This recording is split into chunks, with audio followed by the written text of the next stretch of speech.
Does not attract this penal provision, जो कि अभी हम आपको बताए कि अगर नेग्लिजेंट है कोई एम्प्लॉय तो वो इस प्रोविजन को नहीं लाएगा। यहाँ पे इंटेंशन होना चाहिए, जो कि अभी हम जस्ट बताए थे। The court held that mere clerical negligence does not attract this provision. There must be definite proof of mens rea, the deliberate intention to cause legal or financial injury with related to forgery. मतलब intention होना जरूरी है उस employ का, सिर्फ negligent है आप ये नहीं ला सकते सेक्शन। ठीक है, तो जो अभी बिहार में हुआ था रेसिडेंस सर्टिफिकेट से रिलेटेड, यू कैन से कि वहां लोग नेग्लिजेंट थे, वहां इंटेंशनल नहीं था कुछ। ठीक है, अब लास्ट है 2 सेक्शन, पर्सोनेटिंग अ पब्लिक सर्वेंट और दूसरा है वियरिंग गार्ब टोकन, जो कि हम आर्मी में भी पढ़े थे। पहला है कोई भी इंसान कोई एक ऑफिस होल्ड कर रहा है एज अ पब्लिक सर्वेंट और उसको पता है कि हम वो ऑफिस नहीं होल्ड कर रहे हैं। रिसेंटली बहुत ऐसा केसेस आया है, कोई एक जज का पोजीशन होल्ड कर रहा था, बाद में इन्वेस्टिगेशन हुआ तो पता चला वो जज ही नहीं है। कोई बहुत दिन से पुलिस में काम कर रहा था आईपीएस रैंक में, फिर बाद में इन्वेस्टिगेशन हुआ तो पता चला कि he is a fake corp.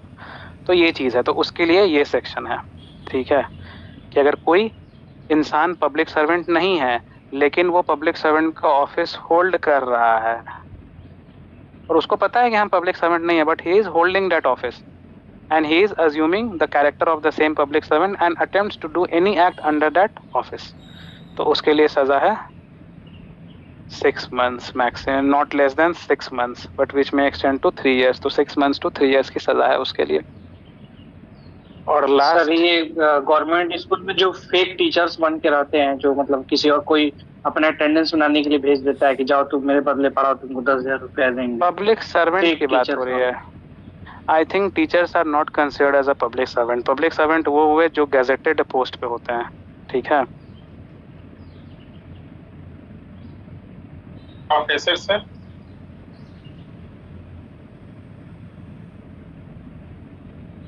Professors हो जाएंगे मेरे ख्याल से। ये जो पब्लिक सर्वेंट हुआ ना, ये बात हो रहा है आपको इस कॉन्टेक्स्ट में कि जिनका एक पर्टिकुलर ऑफिस है और वो उस ऑफिस से पब्लिक को ये कर रहे हैं, मतलब वेलफेयर का या पब्लिक के लिए काम कर रहे हैं बेसिकली। ठीक है, पब्लिक के सर्वेंट वही हुआ जो the person who is doing something for the public. ठीक है, आप जो क्वेश्चन पूछे हैं, आई थिंक इसमें टीचर्स को you can say technically public servant सब हो गए जो जिनको जो मतलब पब्लिक ड्यूटी कर रहे हैं एंड वेदर दे आर मतलब they are taking the salary from the public, मतलब गवर्नमेंट से जिसको सैलरी आ रही है वो पब्लिक सर्वेंट हो गए। कॉर्पोरेट लोग पब्लिक सर्वेंट नहीं कहलाते हैं। जिसको सरकारी नौकरी है I think they are public servant. ठीक है, उसमें गैजेटेड थोड़ा ऊपर हो जाता है। हाँ, जहाँ तक बात आती है लाइबिलिटी की, तो अगर मान लीजिए कोई टीचर है और वो किसी और को भेज दिया कि तुम जाकर के आज लेक्चर ले लो, ठीक है, वो इस सेक्शन के अंडर नहीं आएगा। यहाँ पे बात कर रहा है कोई एक इंसान वो खुद अपने आप को डीएम मान रहा है, कलेक्टर मान रहा है, आईपीएस ऑफिसर मान रहा है, टीचर मान रहा है, प्रोफेसर मान रहा है और वो उस जगह पे अपना एक ऑफिस में काम कर रहा है उस ऑफिस में। ठीक है, मतलब गवर्नमेंट के थ्रू अपॉइंट नहीं है और वो मान रहा है, कहने का तात्पर्य ये है ना। मतलब वो लीगली अपॉइंटेड नहीं है, वो लीगली उस पोस्ट को होल्ड नहीं करता है, बट वो कह रहा है हम होल्ड करते हैं। जैसे कोई इंसान फेक ज्वाइनिंग लेटर बना के चला गया यूनिवर्सिटी में कि हमको गवर्नर से ज्वाइनिंग लेटर मिला है कि हम यहाँ पे एज असिस्टेंट प्रोफेसर ज्वाइन करें, और वो पढ़ा रहा है 10 साल 15 साल पढ़ाया, बाद में पता चला कि नहीं ये तो है ही नहीं, तो उसका तो क्वालिफिकेशन ही नहीं है असिस्टेंट प्रोफेसर बनने का, तो उस केस में होता है। ये रिसेंटली बहुत तो ऐसा हुआ था कि बहुत आई थिंक मॉक कोर्ट्स बने थे जहाँ पे आई थिंक कहाँ हुआ था, स्टेट हमको याद नहीं आ रहा है, बट ऐसा हुआ था कि कोई एक पर्सन था जो पिछले 7-8 साल से शायद, हाँ, गुजरात में हुआ था, जो जज बना हुआ था लोअर कोर्ट में और जुडिशरी का फंक्शंस कर रहा था पिछले 7-8-10 साल से कर रहा था वो। बाद में इन्वेस्टिगेशन हुआ तो पता चला कि he is not like a law graduate also, something like that. तो वो चीज़ है यहाँ पे कि जो वो ऑफिस को होल्ड नहीं करता है लेकिन वो दिखा रहा है कि हम वो ऑफिसर हैं और मेरा ये ऑफिस है। ठीक है, और 205 है, सेम चीज़ है कि जो या तो कोई पुलिस ऑफिसर का यूनिफॉर्म पहन के घूम रहा है या कोई पब्लिक सर्वेंट का टोकन मतलब बैज, उसका आईडी कार्ड या कुछ वैसा चीज़ लेके घूम रहा है जिससे कि लोगों को ये लगे कि he is a public servant. ठीक है। This is structurally identical to section 168 wearing military garb, जहाँ पे मिलिट्री वाला भी पढ़े थे कि जो आर्मी यूनिफॉर्म, आर्मी एयरफोर्स और नेवी का यूनिफॉर्म पहन रहा है, but applies exclusively to civil authorities. तो वहाँ पे एयरफोर्स, मिलिट्री, आर्म्ड फोर्सेस के लिए था, यहाँ पे सिविल अथॉरिटीज जैसे आप कह सकते हैं बिहार पुलिस हो गया, या आप कह सकते हैं जो लोकल पुलिस हो जाते हैं वो हो गए, या फिर आप मजिस्ट्रेट वगैरह हो गए, मतलब डिस्ट्रिक्ट मजिस्ट्रेट वगैरह या कमिश्नर वगैरह हो गए, उनका आप आईडी कार्ड लेके घूम रहे हैं। मतलब आप ऐसा कुछ आईडी बनवा लिए कि आई एम द आईएएस, मतलब हम भी एक आईएएस हैं या आईपीएस हैं, तो उस तरीके से। ठीक है, मतलब होता है ना, लोग ऐसे करते हैं कि ड्रेस पहन लेते हैं, ड्रेस तो जनरली नहीं पहनेंगे क्योंकि ड्रेस पहनते हैं तो लाइमलाइट में आ जाते हैं, but they use duplicate IDs ताकि ये बताएं कि आई एम क्या बोलते हैं उसको, खुफिया एजेंट जिसको कहते हैं, मतलब अंडर कवर कॉप या अंडर कवर ऑफिसर। तो ये दिखा करके लोग कर सकते हैं ये चीज। तो उनके लिए ये क्वेश्चन है मेरा। सर एक क्वेश्चन है मेरा, बोलिए। जैसे ऑफ ड्यूटी अगर पुलिस ऑफिसर है या कोई भी ऑफिसर है ऑफ ड्यूटी, ठीक है, और वो सिविल ड्रेस में है और आपके ऊपर आके मतलब बिना, मतलब होता है जैसे कि कभी कहीं अगर मोहल्ला वाला में है बाइक रोक दे या कुछ भी, आपको चेकिंग वगैरह कर सकते हैं या नहीं कर सकते हैं? उनको पावर है या नहीं है, इनके बारे में कुछ है? अगर उस समय अगर उनसे अगर हाथापाई हो जाए, अगर जैसे हम नहीं जानते कि वो पुलिस ऑफिसर है, अगर उनसे हाथापाई हो जाए तो क्या मेरे ऊपर चार्जेस लगेगी या नहीं लगेगी? ऑफ ड्यूटी पुलिस ऑफिसर जो हैं वो जनरली आपको स्टॉप एंड फ्रिस्क नहीं कर सकते हैं। ठीक है, कोई भी पुलिस ऑफिसर अगर आपको इन्वेस्टिगेट कर रहा है या रोक रहा है या फ्रिस्क कर रहा है, स्टेट पुलिस का हम बात कर रहे हैं, सीबीआई वगैरह मत लाइएगा, ईडी वगैरह मत लाइएगा, सीआईडी वगैरह नहीं लाइएगा, दे आर डिफरेंट, उनके लिए अलग प्रोविजंस है, अलग स्टैट्यूट्स है। हम स्टेट पुलिस की बात कर रहे हैं तो वो लोग ऑफ ड्यूटी आपको चेक नहीं कर सकते हैं। पहले करते थे लोग, बट ये लॉ नहीं कहता, ये सुप्रीम कोर्ट का नहीं, हाई कोर्ट का ही आई थिंक जजमेंट आया था, उसके बाद सुप्रीम कोर्ट ने भी शायद इस पर अफर्म किया था कि they can not stop and frisk, और वो आपको चेक नहीं कर सकते हैं। कोर्ट का ही था, मेरे को केस का नाम नहीं याद है, केरला का ही कोई था जिसको कि शायद अपील में गया था, बट केरला का ही था ये जजमेंट, स्टेट ऑफ केरला का। तो वो हाथापाई हो जाए तो चार्ज लग सकता है या नहीं? उनको एज अ सिविलियन ट्रीट किया जाएगा। अगर आपको पता है कि he is a police officer, if you know कि हाँ ये मेरे घर के बगल में रहता है, हम जान रहे हैं, और तब आप हाथापाई में आ रहे हैं, तो फिर ये कंसिडर किया जाएगा फैक्ट कि you were knowing that he is a police officer and still you indulge in the fight. But अगर आपको एकदम पता नहीं है, ठीक है, रैंडम पर्सन जैसे, तो हाँ, तो फिर सिविलियन, उनको एज अ सिविलियन ही ट्रीट किया जाएगा, ये कोर्ट का ऑर्डर था। They will be treated. Charge वगैरह नहीं लग सकता है? लगेगा, पब्लिक सर्वेंट का नहीं लगेगा, but assault to a person तो लगेगा ना। पब्लिक सर्वेंट का नहीं लगेगा, लेकिन असॉल्ट, क्रिमिनल फोर्स, जो नॉर्मल जनरल पब्लिक के लिए, वो तो लगेगा। बट सर मतलब उतना भी हाथापाई नहीं होगा, मतलब तू मैं हो गया, जैसे ढकला ढकली हो गया, ऐसा थोड़ी, मतलब पूरा मारा था नहीं ना होगा। क्रिमिनल फोर्स लगेगा, क्रिमिनल फोर्स लग सकता है।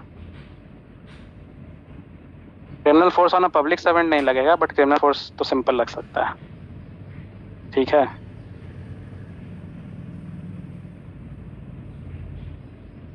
और ऑफ ड्यूटी पुलिस ऑफिसर जो होते हैं वो चेकिंग कर सकते हैं, ऐसा नहीं कि वो नहीं कर सकते, क्योंकि होता है ना कभी कभी कुछ बड़ा कार्टेल वगैरह को पकड़ना है, ड्रग कार्टेल या कुछ वैसा, तो हमको सिविल ड्रेस में भी जाना होता है। बट अगर हम उनसे पूछें, जैसे अगर हमको कोई पुलिस वाला रोकेगा ड्रेस में, तो आई विल नॉट आस्क कि show me your ID and something, because हम देख रहे हैं वो प्रॉपर ड्रेस में, यूनिफॉर्म में, तो ठीक है। बट अगर कोई सिविल ड्रेस में हम रोका तो पूछेंगे कि who are you, show me your ID, तो अगर वो आईडी दिखा देता है किसी केसेस में, उसमें लिखा है कुछ रैंक है, इंस्पेक्टर है, सब इंस्पेक्टर है, दरोगा, जो भी लिखा रहेगा उसमें, नाम फोटो सब रहेगा, वो दिखा देता है, then he can check you. ठीक है, वो उसको मना नहीं कर सकता है, बट ठीक है प्रैक्टिकली नहीं होता है, वो अलग बात है। ठीक है, तो ये दोनों था पब्लिक सर्वेंट और पब्लिक ट्रैंक्विलिटी से रिलेटेड। फटाक से 4 क्वेश्चन कर लेते हैं दोनों का, पहले इसका कर लेते हैं। A 19-year-old student residing in Patna travels to Delhi for a seminar. While in Delhi, she is subjected to sexual harassment. हम भी एक चीज बताएंगे आपको, ये फैक्ट देख के मेरे को एक इंसिडेंट याद आ गया. I will tell you after this class, मतलब मीटिंग हो जाएगा, रिकॉर्डिंग ऑफ द रिकॉर्डिंग बताएंगे. While in Delhi, she is subjected to severe sexual harassment and stalking, section 75-78B, and traumatized, she immediately runs to Patna. 2 days later, she gathers the courage to visit her local police station in Patna to file an FIR. The SHO listens to her complaint, acknowledges that a cognizable offence occurred, but flatly refuses to register the FIR. SHO नहीं किया FIR, बोला कि crime Delhi में हुआ है तो दिल्ली कहीं वहीं पे फाइल होगा, मेरा टेरिटोरियल जुरिसडिक्शन नहीं है. सिंपल सा क्वेश्चन है. तो क्या यहाँ पे होगा SHO? What is the liability of the SHO? Fast straight forward question. FIR वाला बात हो जाएगा. FIR तो कहीं करा, FIR होगा यहाँ. बिल्कुल स्ट्रेट फॉरवर्ड था. 0 FIR वाला चीज है कि SHO is absolutely liable under 199C to register the FIR, क्योंकि sexual offence 199C officer 199C के अंडर दिया है ना कि उसको कोई भी कॉग्निजेबल ऑफेंस है जो सेक्सुअल कॉग्निजेबल ऑफेंस है उसको वो कंप्लेन लेना मैंडेटरी है, उसमें दिए हुए. ठीक है, चलिए next. Mister Sharma is a government appointed official liquidator, a designated public servant. Liquidator होता है जो कंपनी को देखता है. कंपनी वगैरह अगर बैंकरप्ट हो जाती है या वो हो जाती है तो उसको वो बैलेंस शीट वगैरह मतलब वो काम करता है. ठीक है. Managing the auction of a bankrupt textile mill. The mill's heavy machinery is independently appraised at a 5 crore, मतलब 5 करोड़ का बोली लगा, मतलब 5 करोड़ का है. Sharma wants to buy the machinery for himself to start a private business later. To execute this, Sharma deliberately alters the official valuation report submitted to the tribunal, downgrading the machinery condition to scrap, valuing it at just 50 lakhs. During the public auction, Sharma does not bid under his own name. Instead, his brother-in-law bids 55 lakhs through a shell company and secretly funded entire by Sharma. Bid is successful. अब बताइए Sharma liable होगा कि नहीं.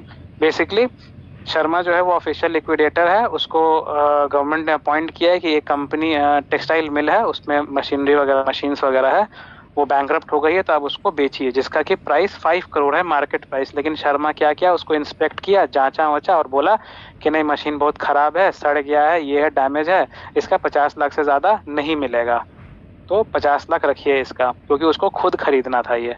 तो इसके लिए वो उसको 50 लाख रखा, जो कि गवर्नमेंट ने 50 लाख फिर रखा, और 55 लाख में उसका ब्रदर इन लॉ खरीद लिया उसके ही पैसे से. शर्मा ही उसको फंड किया. ठीक है. अब बताइए शर्मा का क्या लायबिलिटी होगा.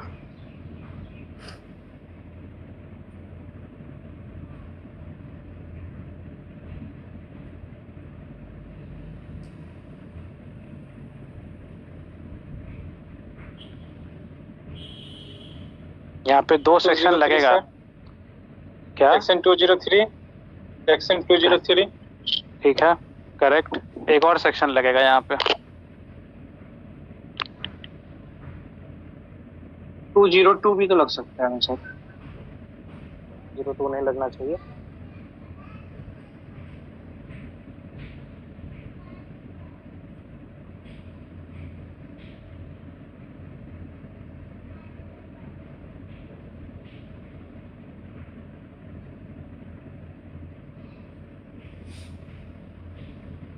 सर 201. Yes correct. 201 लगेगा. फ्रेमिंग एन इनकरेक्ट डॉक्यूमेंट, जो कि वो बनाया 5 करोड़ के पेपर को, वो मतलब वो स्क्रैप जो दिखाया कि वो मशीनरी जो है वो एक स्क्रैप है, वो एक इनकरेक्ट डॉक्यूमेंट था. ठीक है, वो लीगली बाउंड था सही रिपोर्ट बनाने के लिए, बट वो गलत रिपोर्ट बनाया, तो that is an incorrect document. ठीक है, ये 2 सेक्शन लगेगा.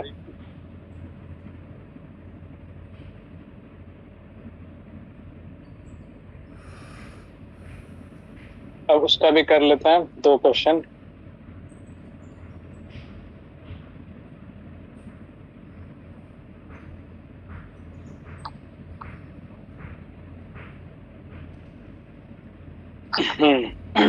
ये अनलॉफुल असेंबली वाला है. ठीक है. A group of 20 college students forms a peaceful unregistered assembly outside a university administrative block to protest an increase in tuition fee. ठीक है, पैसा बढ़ गया ट्यूशन फी, तो उसके लिए 20 लोग प्रोटेस्ट कर रहे हैं एडमिनिस्ट्रेटिव ब्लॉक के सामने. Their clear documented common object is, उनका जो कॉमन ऑब्जेक्टिव है कि वो है कि स्टेज पे बैठना और जो भी हम मेमोरेंडम प्रिपेयर किए हैं, जो भी हमारी डिमांड है वो वीसी को दे देना. दे आर एंटायरली अनआर्म्ड, उनके पास कोई हथियार वगैरह कुछ नहीं है. प्रोटेस्ट के दौरान वन हाईली रेडिकलाइज्ड स्टूडेंट, एक बच्चा क्या किया, जगत जिसका नाम है, वो pools out a country made pistol out of his backpack, pistol निकाला. बाकी 19 बच्चे को नहीं पता था ये चीज और सिक्योरिटी गार्ड पे शूट कर दिया. Was blocking the office door, जो ऑफिस डोर को ब्लॉक करके रखा गया था. The guard dies at the spot. The police arrested all the 20 students and invoked section 190, charging every single student with murder. अब बताइए क्या होगा इसमें? सर बैंकिंग तो नहीं होगा, बस ऐसे को करने होगा ना, क्योंकि वो लगा कॉमन इंटेंशन तो सिर्फ पीसफुली मतलब प्रोटेस्ट करना था और वो अचानक तो गोली चला दिया, तो ये तो वो लोग मतलब इंटेंशन में नहीं था. और कॉमन इंटेंशन कॉमन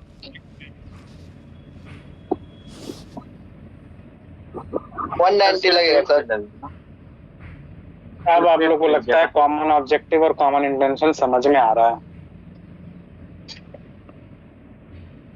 इसमें जो एक बच्चा था सिर्फ उसके ऊपर ही मर्डर का चार्ज लगेगा, बाकी 19 बच्चे के ऊपर नहीं लगेगा. ठीक है.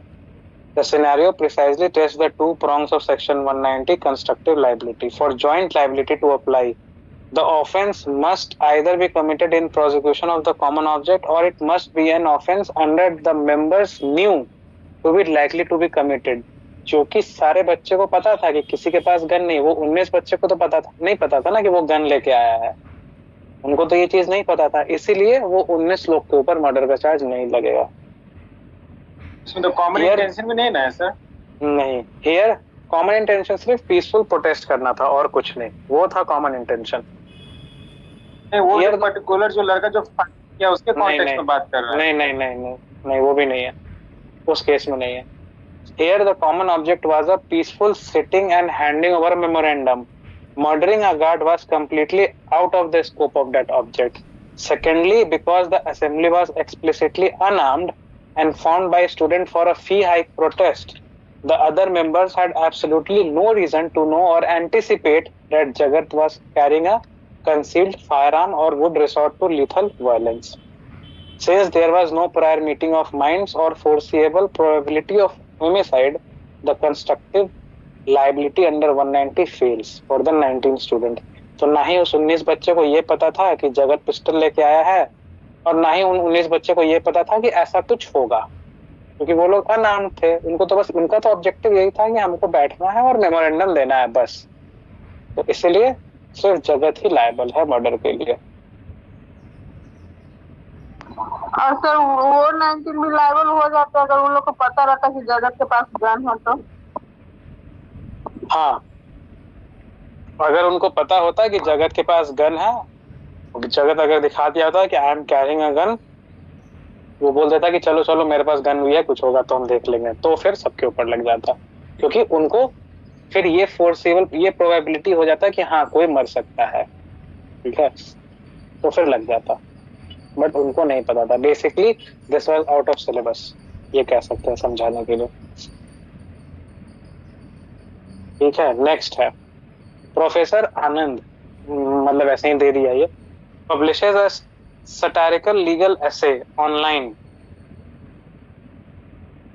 treating the patriarchal practices historically embedded in 3 major religions in India. मतलब 3 रिलीजन में मतलब India is a patriarchal society. ये तो आप लोग पढ़े होंगे लॉ लिटरेचर और जुरिस्प्रूडेंस में भी. यह पैट्रियार्कल सोसाइटी है, मेल डोमिनेटेड सोसाइटी. तो कोई एक प्रोफेसर है, वो क्या किया, वो क्रिटिसाइज किया कि इंडिया में जो 3 रिलीजन है वही इस चीज को प्रैक्टिस की हैं. ठीक है, प्रैक्टिस किए हैं, पैट्रियार्कल प्रैक्टिस वहीं से आया है. इन द ऐसे वो ऐसे में वो लिखे कि the historical theologies frameworks of religion X, Y and Z have systematically treated women as second class citizen, creating an artificial moral policing structure that subverts constitutional liberty, मतलब वो ये कहे कि ये 3 रिलीजन ने वुमेन को सेकंड क्लास सिटीजन माना है और कॉन्स्टिट्यूशनल लिबर्टी उनका कर्टेल किया है। A local religious outfit takes offence, मतलब एक कोई रिलीजन उसको ऑफेंसिव लग गया, and claims their religious sentiments are deeply wounded and files an FIR against professor under section 196 promoting enmity and disharmony between religious groups। आप बताइए इसमें 196 लगेगा या नहीं लगेगा? Sir, I did not understand the passage. Passage ये कह रहा है कि एक कोई प्रोफेसर है, वो क्या किए कि वो 3 रिलीजन के ऊपर एक स्टेटमेंट दिए कि ये 3 रिलीजन के कारण ही इंडिया में पैट्रियार्कल सोसाइटी है, जो कि हिस्ट्री में भी ये चीज कहा गया है। हिस्ट्री भी अगर आप पढ़िएगा तो उसमें भी ये चीज दे रहा है कि हाँ यही 3 रिलीजन के कारण पैट्रियार्कल सोसाइटी इंडिया में प्रिवेल किया है। तो प्रोफेसर ने उसी 3 रिलीजन को अपने ऐसे में टारगेट करके बोला कि यही 3 रिलीजन के कारण पैट्रियार्कल सोसाइटी है और इसके कारण ही वुमेन को सेकंड क्लास सिटीजन माना गया। ठीक है, तो अब इसके बाद उस 3 रिलीजन में से कोई एक रिलीजन ने FIR कर दिया कि आप डिसहार्मनी कर रहे हैं मेरे रिलीजियस फीलिंग्स को, सेंटिमेंट्स को, यू आर वुंडिंग इट। तो 196 के अंडर FIR कर दिया। तो अब बताइए 196 लगेगा या नहीं? हमारे अनुसार नहीं लगना चाहिए इसको। नहीं लगेगा तो क्यों नहीं लगेगा? नहीं लगना चाहिए बिकॉज पहले ही कह रहा है कि पैट्रियार्कल प्रैक्टिसेस है, because India is a patriarchal society और उसी के सोसाइटी के कुछ प्रैक्टिसेस है, उसी को अंडरलाइन कर रहा है।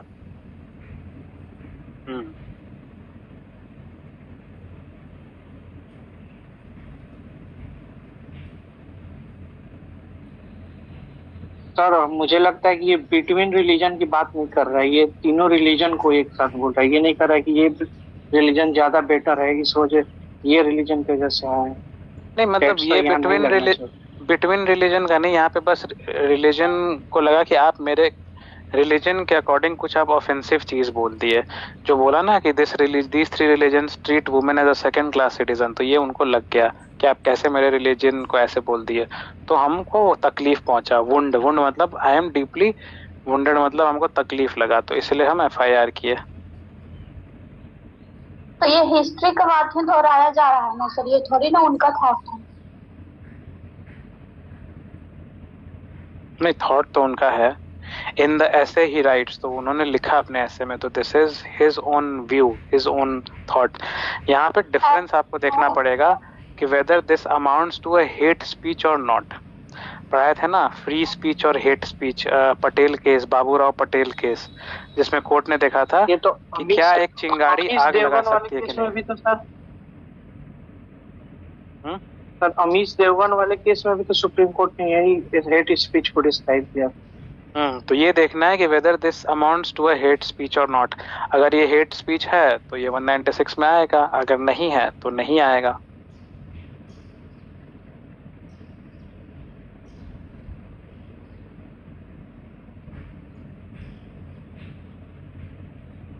सर ये भी तो एक तर्क दे सकते हैं ना कि कॉन्स्टिट्यूशनल लॉ है जो मतलब स्टैट्यूटरी लॉ से ऊपर रहता है, उसका अपना राइट टू एक्सप्रेशन है, तो और उनके ऐसा बोलने से कुछ इस तरह का दंगा उंगा भी तो कुछ नहीं हुआ है, उनके इस तरह के स्टेटमेंट से कुछ अनलॉफुल एक्टिविटी भी तो नहीं हुई। जरूरी नहीं है कि हेट स्पीच, जरूरी नहीं है कि हेट स्पीच से कुछ वायलेंस हो, इट इज नॉट नेसेसरी। बस ये बताइए कि यहाँ हेट स्पीच है कि नहीं, और प्रोफेसर आनंद का मेंस रिया क्या है, मतलब उसका इंटेंशन इस 3 रिलीजन को वुंड करना है, तकलीफ पहुंचाना है, या it's just his opinion, satire, critic है। जेंडर